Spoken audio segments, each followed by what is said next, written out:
where both possibilities are left open of sharing of loss, of profit as well as loss. That is Islamic. And that in itself is enough motive force to run the wheel of economy.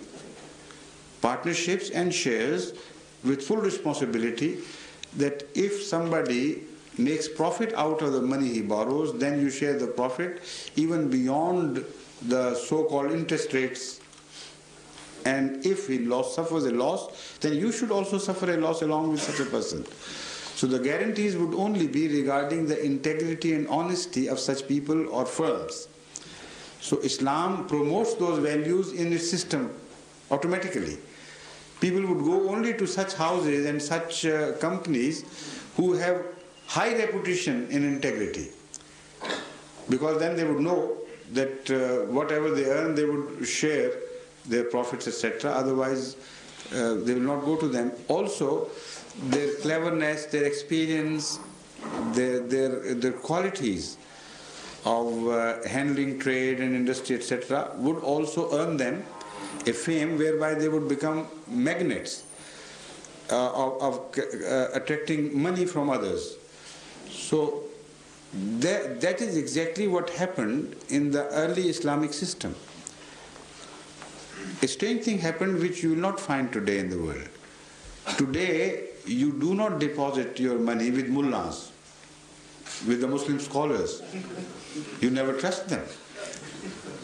But in older days, they became the wealthiest people in the society, because they were not just scholarly people, but they were also honest people. And also, they did not live on the alms of others.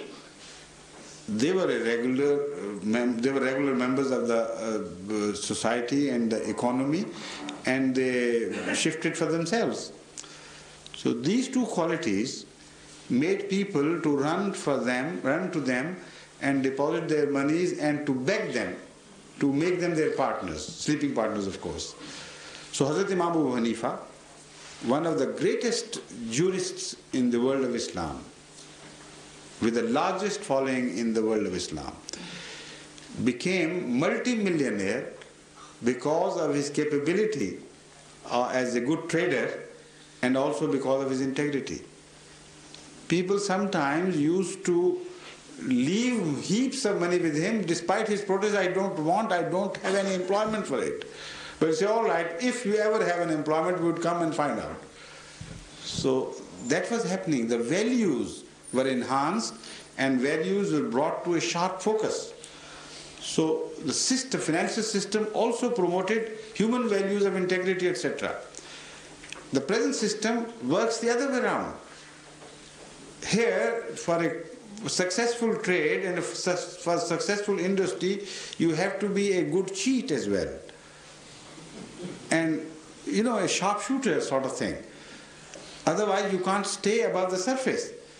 So the whole system is completely different. The atmosphere is different. And again, the system works on a negative approach, not on a positive approach in a way. By negative approach, I mean, according to Islam, the money must always remain in rotation. No man has right to sit on money.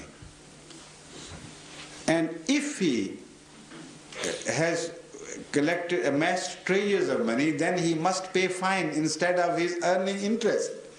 He must pay fine. This is the zakat. So the compulsion there must be for running the wheel.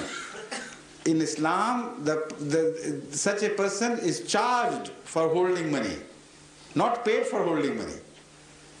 So it is exactly the opposite of capitalist system. In capitalist system, the money becomes to mount upon money and so on. Minarets are created where ultimately they lose balance and then they topple down. And the whole financial system topple down. This is what we have witnessed repeatedly during the past century or so. So in Islam, no such thing happens, because the money by itself does not attract money. There are other values which have to be coupled with it.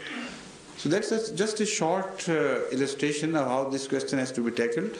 But this is a longish, this requires a much longish answer in fact, and much larger comparisons. If I'm given time, I'm thinking of speaking on this subject during some of my speeches during annual conference. But the problem is that such subjects have to be prepared.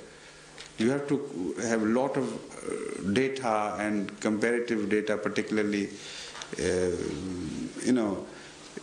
to compare the financial system of capitalism on the one side and financial system of the communist world on the other, and the philosophies. So it is a subject which requires a lot of attention and spare time, which unfortunately at the moment I can't have, but I have in my background. Generally speaking, I have the blueprint of such an address. Yes, please. Hayat Sahib. Walaikum. How do you know that Hayat Sahib is now itching to ask a question?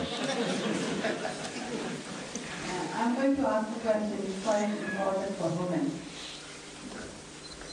Yeah, but have you received my message or not yet? You don't understand what I'm saying.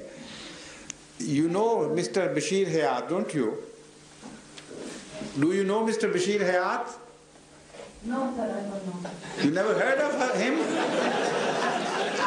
You never heard of him? I heard, but not now. So you see, you have deeply hurt Mr. Bashir Hayat. You're the only person who says in the world that she has not heard of Mr. Bashir Hayat. I come from my sisters. All right, leave the question. What I wanted to convey to the ladies was this, that Mr. Bashir Hayat is trying frantically to be given a chance to put in his question. So after you have asked one question, then I would request the ladies to give him this chance, then we'll turn back to the ladies again after this. All right? But for this once, I invite you to ask the question, please. Assalamu alaikum. Wa alaikum warahmatullah.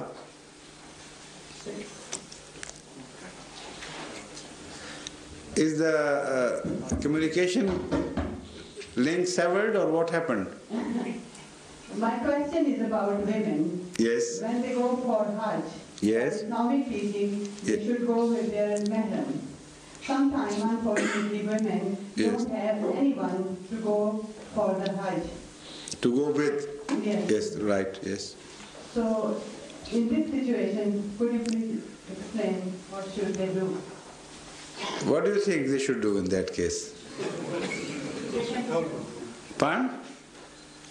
What is your personal inclination? I went Hajj without any mahram. So you already have done it. You should have asked your question before that. I was going to go on and explain you, and you didn't ask the question properly. So you already blamed me for that. So what is the fun? What is the point in asking this question after the event has taken place? But I assure you one thing, that as far as the question of mahram is concerned, the underlying spirit is that you do not travel with a non-mahram alone. Yes. So that there is the danger of your evil thoughts to mislead you. Yes. But in the modern ways of travel, where you travel in public, Yes. in aeroplanes and etc., this question is not applicable. Yes. You understand? Yes. So there people used to travel individually, for instance on horseback or camelback, and there a man and a woman who are not related to each other, if travel at night and during the day, outside the sight of people, they could think of any evil things. Yes. So to save them these evil temptations, this was required, that ladies should not travel but with mahram. Here the situation is completely different. Yes. You understand? Good. You even understood it before this, asking this question. Yes, correct, yes. All right, thank you. Now, please give us a chance to ask to invite Mr. Bashir Hayat to put in his question. For you perhaps, something